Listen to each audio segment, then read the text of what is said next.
Type of abortion that is the recurrent abortion. क्या बोलते हैं? रिकरेंट। रिकरेंट का दूसरा नाम क्या है? Habitual abortion.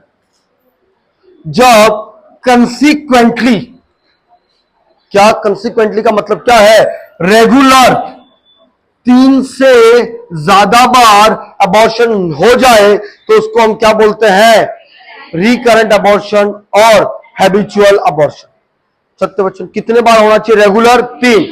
तीनों बार फीमेल प्रेग्नेंट हुई, तीनों बार क्या हो गया? बेबी अबॉर्ट, है ना। नाउ इसका कॉज, मोस्ट कॉमन कॉज इसका भी है क्रोमोसोमल एबनॉर्मलिटीज। क्या है? Chromosomal abnormalities. उधर भी क्या था? Chromosomal abnormality. उसमें क्या था? Germ plasm defect. क्या था? इसमें मोस्ट कॉमन है बैलेंस ट्रांसलोकेशन। कौन सा डिसऑर्डर है? Balance translocation disorder. क्रोमोसोमल में भी क्या है? Balance translocation. क्या है बैलेंस ट्रांसलोकेशन? आओ मैं समझाता हूं, चलिए देखो भाई, आ जाओ। देयर इज अ क्रोमोसोम, कितने क्रोमोसोम है? 46। कितने क्रोमोसोम है? अगर आप एक क्रोमोसोम को उठाओगे तो हर क्रोमोसोम में 2 आर्म होती है। एक होती है शॉर्ट आर्म, एक होती है लॉन्ग आर्म। इसको पी आर्म बोलते हैं, इसको क्यू आर्म बोलते हैं। हर इस पे एक चेन होती है और चेन पे जीन पाए जाते हैं। इस जीन को बोलते हैं लोकस। इन जीन को क्या बोलते हैं? लोकस। हर जीन का अपना एक इंफॉर्मेशन होता है और ये सब इसी हिसाब से लगे हुए होते हैं। लेकिन किसी वजह से इस लॉन्ग आर्म में जो ये लोकाई है, इनका क्या हो जाए? ट्रांसलोकेशन। क्या हो जाए? मतलब ये इधर लग गया और ये इधर लग गया, तो this is the balance translocation. और ये एक मेन वजह है जहां फीमेल का बार बार क्या हो रहा है? Miss carriage. सत्य वचन। Okay. Second most common cause है सर्वाइकल इनकॉम्पिटेंसी। क्या है सर्वाइकल इनकॉम्पिटेंसी? सर्विक्स, अब जो वेट बेबी का आ रहा है वो वेट बियर नहीं कर पा रही, उससे क्या हो रहा बार बार बाहर, दैट इज सर्वाइकल इनकॉम्पिटेंसी। बाकी जितने कॉज आपने पढ़े हैं वो सभी कॉज इसमें आते हैं, जैसे एंडोक्राइनोलॉजी, जैसे हाइपोथायरॉयडिज्म, ल्यूटियल फेस डिफेक्ट और एनवायरमेंटल फैक्टर में smoking and trauma, infection, alcohol. क्या ये सभी कॉज आएंगे? क्या? यस। ऑटोइम्यून एंड एलोइम्यून, ये सभी कॉज कहां पे आएंगे? मिसकैरेज में। सत्य वचन। एक कॉज और देख लो, पीआईडी। क्या है पीआईडी?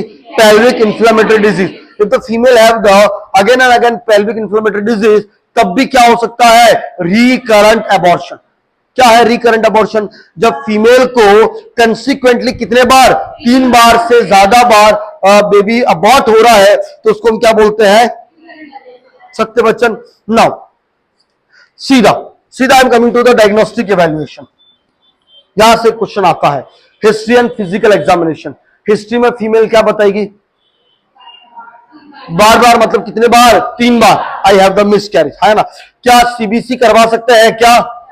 क्यों CBC? For the RBC.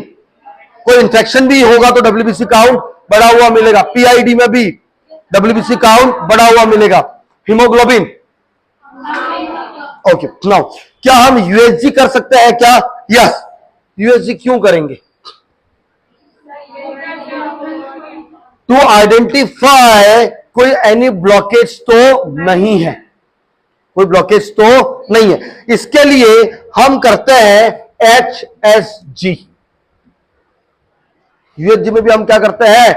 HSG। क्या है HSG? हिस्ट्रोसाल्फिनोग्राफी। हिस्ट्रोसाल्फिनोग्राफी क्या है? हिस्ट्रोसाल्फिनोग्राफी मतलब इसमें आप यूट्रस को भी देखते हो और फैलोपियन ट्यूब। भाई यूट्रस में कोई फाइब्रोड तो नहीं है, कोई पॉलिप तो नहीं है। फैलोपियन ट्यूब में कोई यूट्रस तो नहीं, कोई पॉलिप तो नहीं है, कोई फाइब्रस तो नहीं है, फैलोपियन ट्यूब चिपकी हुई तो नहीं है, फैलोपियन ट्यूब में कहीं लीकेज तो नहीं है। Please give me attention. अगर लीकेज होगा तो जो इम्प्लांटेड जाइगोट है वो कहा जाएगा नीचे, और यहां पे इम्प्लांट होगा ही नहीं, और क्या हो जाएगा? Miss carriage. नो। नेक्स्ट, बच्चों सुनो, हम कुछ क्रोमोसोमल एबनॉर्मलिटी भी देखते हैं। क्या देखते हैं? Chromosomal abnormalities. क्रोमोसोमल चेकअप क्यों करवाते हैं हम?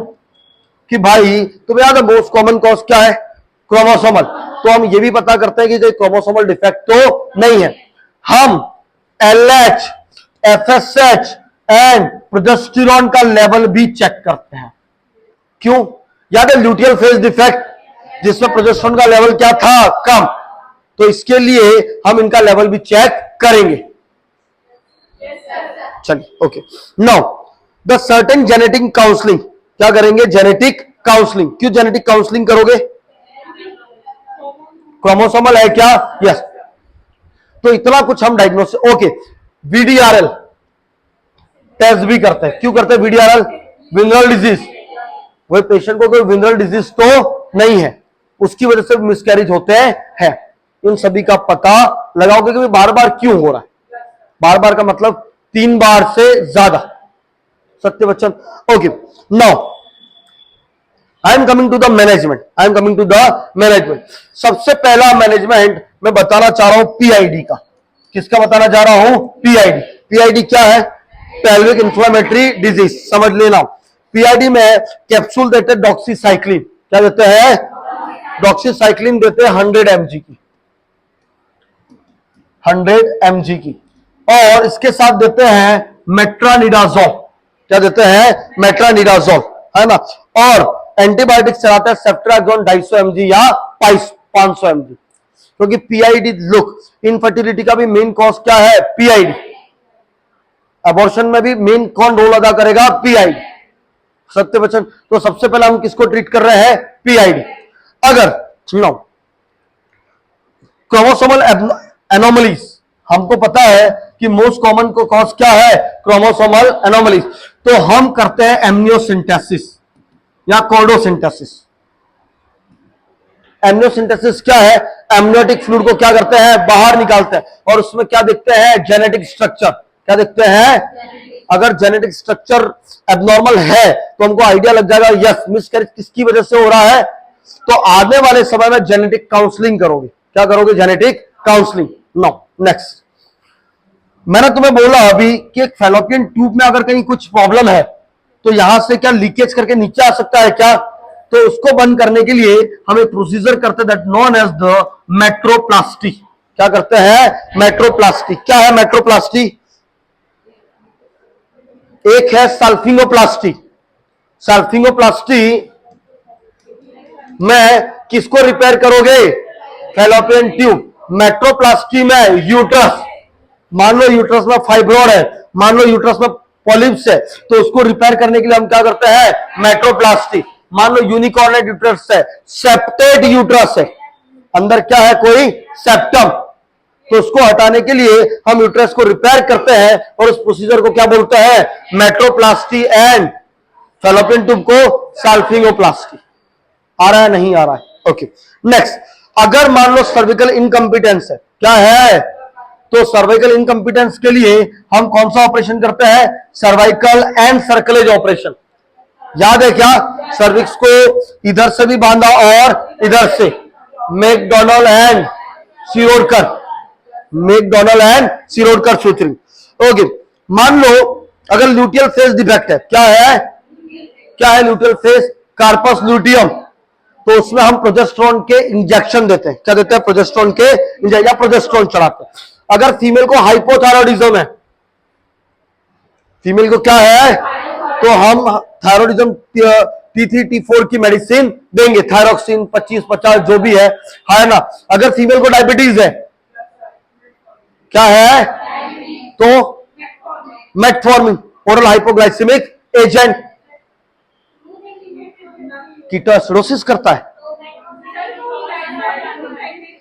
कॉन्ट्राइंडिकेटेड है। बढ़िया, नहीं देते हैं। क्लियर है?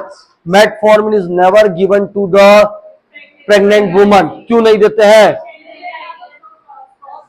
क्रॉस करता है, कीटोसिरोसिस भी करवाता है क्या?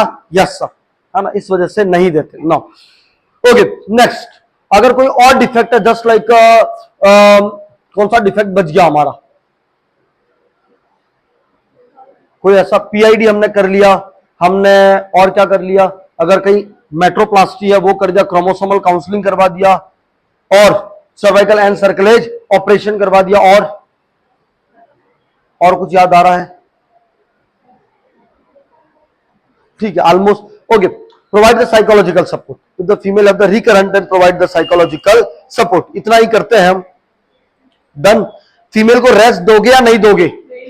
फीमेल को क्या देंगे? रेस्ट, और बताएंगे भाई इंटरकॉर्स अभी नहीं करना, जब तक प्रेगनेंसी कंटिन्यू ना हो आपको इंटरकॉर्स नहीं करना।